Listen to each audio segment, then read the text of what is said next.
Hi, this is Professor Favors with American Literature. So we are discussing Booker T. Washington's Up from Slavery. We are getting only two selections from the main text.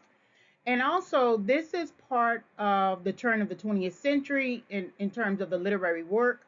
And then it is also connected to the growth of modernism. So this is American Literature, Booker T. Washington selections from Up from Slavery. This lecture is subject to fair use. So now that we have already gone over the historical context, the legal context, Emancipation Proclamation, Plessy v. Ferguson, Jim Crow laws, now you have an understanding of what's going on in the immediate text. The immediate text being selections from Up From Slavery, and is actually Up From Slavery as the main text. So this is man's problem with freedom and responsibility. That's how I sort of observe it. All right, so pre-freedom, freedom. You need to um, have your work with you, your literary source in front of you if necessary. So I was born a slave on a plantation in Franklin County, Virginia. I'm not quite sure of the exact place or exact date of my birth, but at any rate, I suspect I must have been born somewhere and at some time. As nearly as I have been able to learn, I was born near a crossroads post office called Hales Ford, and the year was 1858 or 1859. I do not know the month or the day. The earliest impressions I can now recall are of the plantation and the slave quarters, the latter being the part of the plantation where the slaves had their cabins. My life had its beginning in the midst of the most miserable, desolate, and discouraging surroundings. This was so, however, not because my owners were especially cruel, for they were not, as compared with many others. I was born in a typical log cabin, about 14 by 16 feet square, and this cabin I lived with my mother and a brother and sister till after the Civil War, when we were all declared free. So he's speaking in first person. This is how you know that there's this move in terms of literary writing from fiction to nonfiction. These are all his experiences. This means that his work up from slavery is a primary source. And anytime that we talk about his work, we are secondary sources, or any scholar writing about his work consider that person or scholars as secondary source materials. So when you quote from a person like Washington, you're quoting from him because he's giving you his particular experiences. So perception of victimhood, victim of institution, you'll see in the writing in a literary work that he refers to slavery as institution or victim of slavery, right? Of my ancestry, I know almost nothing. In the slave quarters and even later, I heard whispered conversations among the colored people of the tortures which the slaves, including no doubt my ancestors on my mother's side, suffered in the Middle Passage of the slave ship while being conveyed from Africa to America. I have been unsuccessful in securing any information that would throw any accurate light upon the history of my family beyond my mother.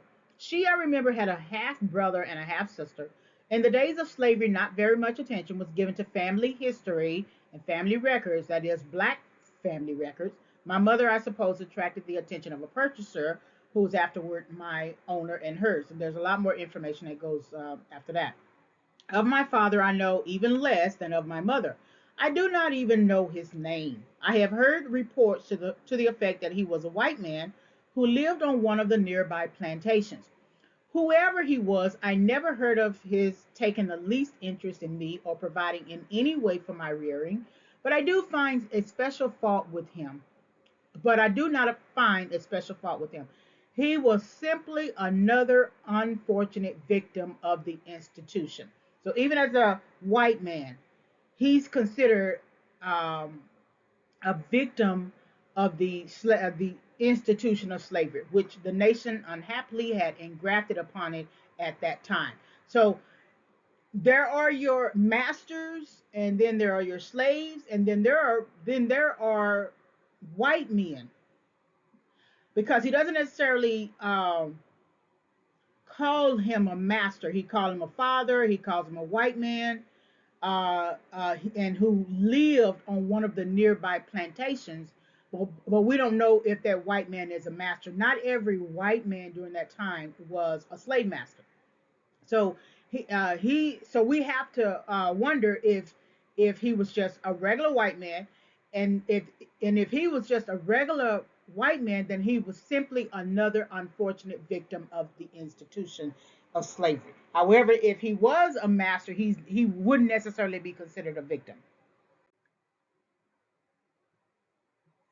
All right, perception of victimhood, victim of slavery. So the early years of my life, which were spent in the little cabin, were not very different from those of thousands of other slaves. My mother, of course, had little time in which to give attention to the training of her children during the day.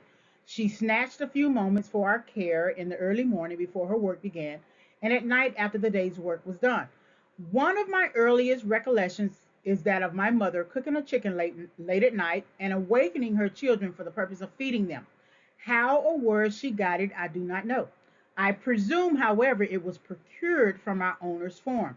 Some people may call this theft. If such a thing were to happen now, I should condemn it as theft myself. But taking place at the time it did, and for the reason that it did, no one could ever make me believe that my mother was guilty of thieving. She was simply a victim of the system of slavery. So the previous person is a victim of the institution of slavery. She's a victim of the system. So the institution of slavery is hierarchical, where the system where you have the system could be applied to different plantations, which then makes it systematic. I cannot remember having slept in a bed until after our family was declared free by the Emancipation Proclamation. So every time you see a reference to any type of historical event, you always want to research that information. So the occupation of slavery, I was asked not long ago to tell something about the sports and pastimes that I engaged in during my youth. Until that question was asked, it had never occurred to me that there was no period of my life that was devoted to play. From that time that I can remember anything, almost every day of my life has been occupied in some kind of labor. Though I think I would now be a more useful man if I had had time for sports. I put occupation because it's ironic. They're not actually um, people who hold occupations, right? Occupations will come above slavery. During the period that I spent in slavery, I was not large enough to be of much service. Still, I was occupied most of the time in cleaning the yards, carrying water to the men in the fields, or going to the mill, to which I used to take the corn once a week to be ground. The mill was about 3 miles from the plantation. This work I always dreaded. So he's talking about work. And after this, there's a lot. He's really talking about the distance he has to take um, in order to carry out the task. I'm not quite sure if he's actually complaining about this particular work itself, but if you read after this paragraph, he's really talking about the distance that he has to take. So the occupation of slavery. Issue of slavery. So during the campaign in which Lincoln was first the candidate for the presidency, the slaves on our far off plantation, miles from any railroad or large city or daily newspaper, knew what the issues involved were. It's interesting that he's mentioning railroad, and later there's going to be the Separate Car Act. When war was begun between the North and the South, every slave on our plantation felt and knew that though other issues were discussed, the primal one was that of slavery. So slavery and the fighting because of slavery, the war because of slavery, puts the whole nation in a chokehold. Who's going to win the war? Who's going to win the fight, the North or the South? Even the most ignorant members of my race on the remote plantations felt in their hearts with a certainty that admitted of no doubt that the freedom of the slaves would be the one great result of the war if the Northern armies conquered. Every success of the Federal armies and every defeat of the Confederate forces was watched with keenness and most intense interest. Often the slaves got knowledge of the results of great battles before the white people received it. This news was usually gotten from a colored man who was sent to the post office for the mail. And here, right before you get to the next line, he would stand by and watch, stand by and hear white people talk about it. The mail carrier on his way back to our master's house would as naturally retell the news that he had secured among the slaves, and in this way they often heard of important events before the white people at the big house, as the master's house was called. So here it is, the issue of slavery is having everyone in a chokehold. If you put yourself back in that mindset, maybe think about a particular film that is going on at this time. I think Lincoln was a film by Daniel Day-Lewis, who was the actor. And here it is, you have all these people who are deciding uh, the case of the issue of slavery. And so we have the North, and these people are kind of like in a chokehold, and then you have the South, and who's going to win the war?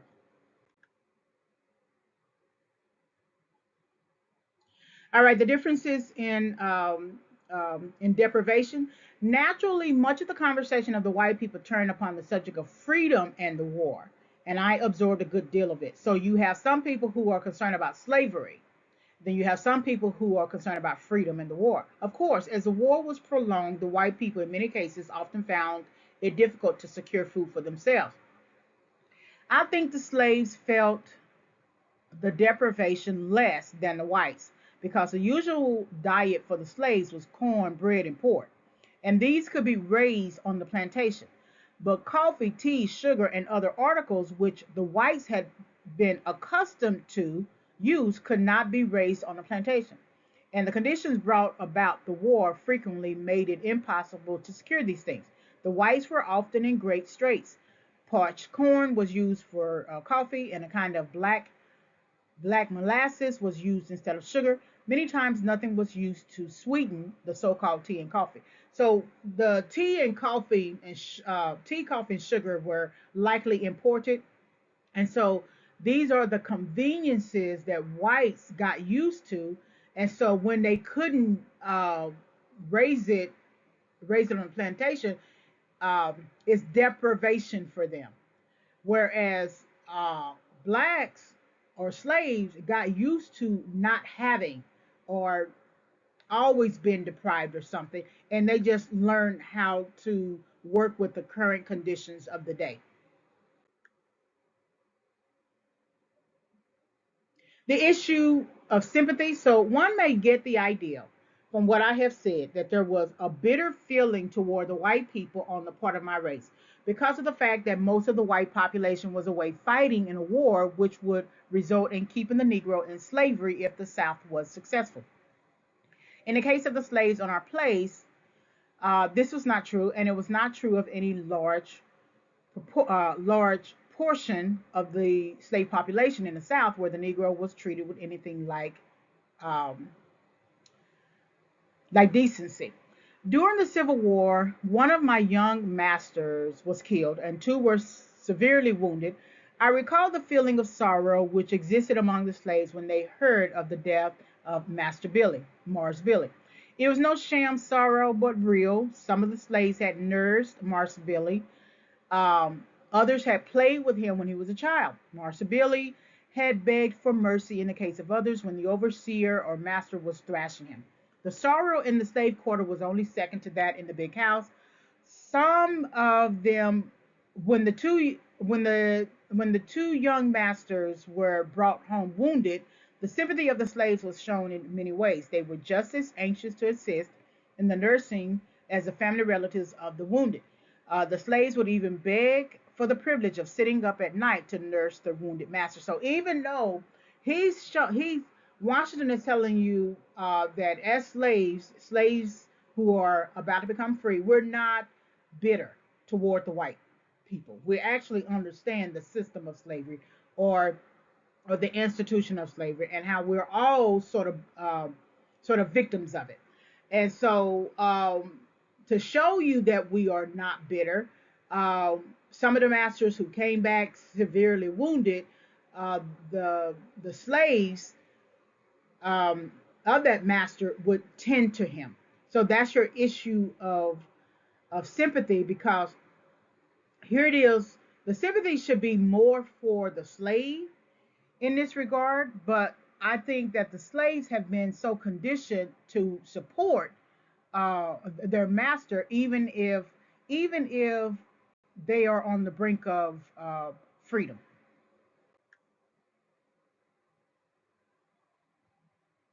All right, the differences in dependency. So as a result, I mean, as a rule, not only did the members of my race entertain no feelings of bitterness against the whites before and during the war, but there are many instances of Negroes tenderly caring for their former masters and mistresses who, for some reason, have become poor and dependent since the war. I know of instances where the former masters of slaves have for years been supplied with money by their former slaves to keep them from suffering. I have known of still other cases in which the former slaves have assisted in the education of the descendants of their former owners. So, interestingly enough, the former slaves are not only tending to their wounded masters, but they have also giving them some money. They have also assisted in the education of their descendants. And we're going to see why. I know of a case on a large plantation in the South in which a young white man, the son of the former owner of the state, has become so reduced in purse and self control by reason of drink that he is a pitiable creature. And yet, notwithstanding the poverty of the colored people themselves on this plantation, they have for years supplied this young man with the necessities of life. One sends him a little coffee or sugar, another a little meat, and so on. So here it is. So it's interesting how the slave owner, um, uh, the slave owner and the master, who can be one and the same, did not plan for freedom, did not plan for the slave's freedom, because if they did, they would have prepared for the necessities of life. Why would you need money from your former slave? Why would you need education from your former slave? Why is there now so much dependency when the slaves had to depend upon you, but in a bad way? So I just thought that was kind of interesting. The effects of work and lack of work. So now we're going to see why. So ever since I have been old enough to think for myself, I have entertained the idea that, notwithstanding the cruel wrongs inflicted upon us, the black man got nearly as much out of slavery as the white man did. Now, take a pause, because now you're going to see why. Um, because he's not necessarily advocating for slavery, but he's telling you that because there was work on the part of the slave and lack of work on the part of the master, that the slave got more out of slavery than the white man. The hurtful influences of the institution were not by any means confined to the Negro. This was fully illustrated by the life upon our own plantation. The whole machinery of slavery was so constructed as to cause labor, as a rule, to be looked upon as a badge of degradation, of inferiority. So the slaves are forced to work, but it's not necessarily called work, it's really slave work. And the masters do not work because the slaves are working. But they both see, it looks like they both see work in the way that they have to work or not work as inferior. So hence, labor was something that both races on the plantation sought to escape. The slave system on our place, in a large measure, took the spirit of self reliance and self help out of the white people.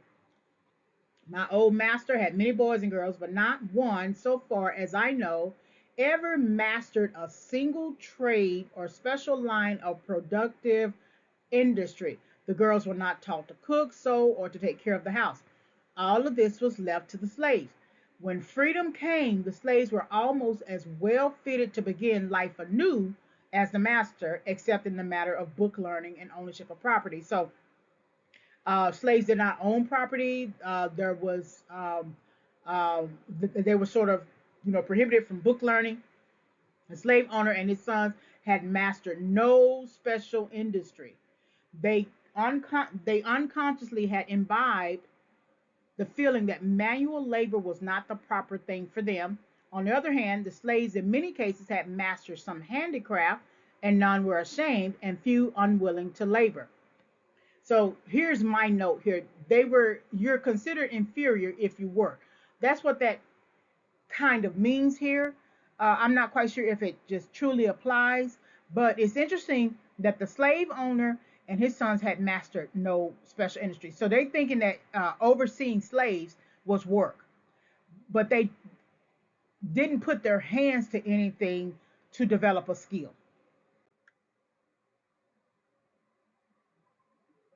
All right, the possession of freedom. So, the most distinct thing that I now recall in connection with the scene was that some man who seemed to be a stranger, a United States officer, I presume, made a little speech and then read a rather long paper, the Emancipation Proclamation, I think. After the reading, we were told that we were all free and could go when and where we pleased. And there's a lot of information that comes after that. For some minutes, there was great rejoicing and thanksgiving and wild scenes of ecstasy. But there was no feeling of bitterness. In fact, there was pity among the slaves for our former owners. The wild rejoicing on the part of the emancipated colored people lasted but for a brief period, for I noticed by the time they returned to their cabins, there was a change in their feelings. The great responsibility of being free, of having charge of themselves, of having to think and plan for themselves and their children seemed to take possession of them. Pay attention to that. They were possessed in slavery as slaves, but now they have to take uh, possession of themselves in freedom. So these were the questions of the home.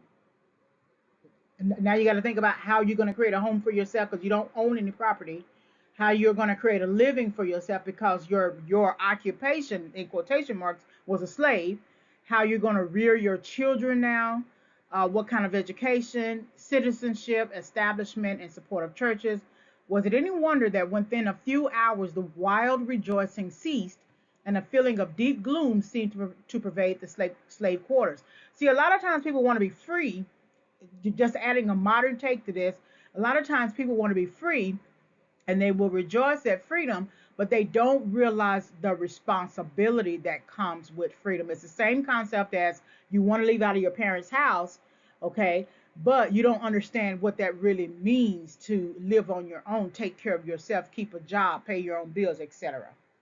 And remember, during this time, they did not own property. They could not go and put in an application for a job so quickly. They're coming from the bottom. That's why the title of the work is Up from Slavery. They're coming from the bottom. So that means, where do you go? Where do you live? It's not like you can go and put in an application at an apartment building, right? Or or at a job. And many of the jobs were really in the North because the North was concerned about the abolition of slavery, and they were moving forward into manufacturing. So if you can make it to the North, then you could at least become an apprentice. But of course, you need money to do that. All right, so understanding the nature of the leap. So, our greatest danger is that in the great leap from slavery to freedom, we may overlook the fact that the masses of us are to live by the productions of our hands and fail to keep in mind that we shall prosper in proportion as we learn to dignify and glorify common labor and put brains and skill into the common occupations of life. Shall prosper in proportion as we learn to draw the line between the superficial and the substantial, the ornamental gewgaws of life, and the useful. No race can prosper till it learns that there is as much dignity in tilling a field as it is in writing a poem. It is at the bottom of life we must begin and not at the top, nor should we permit our grievances to overshadow our opportunities. And I've actually read the full text Up from Slavery. I did prior to the semester starting, and um, there's a lot going on here where he's pushing for black people to get a trade, go to the agriculture school, the Tuskegee University, um, to do that. Whereas with Du Bois, W.E.B. Du Bois, he was trying to push for social justice, voting rights, things like that. No race that has anything to contribute to the markets of the world is long in any degree ostracized.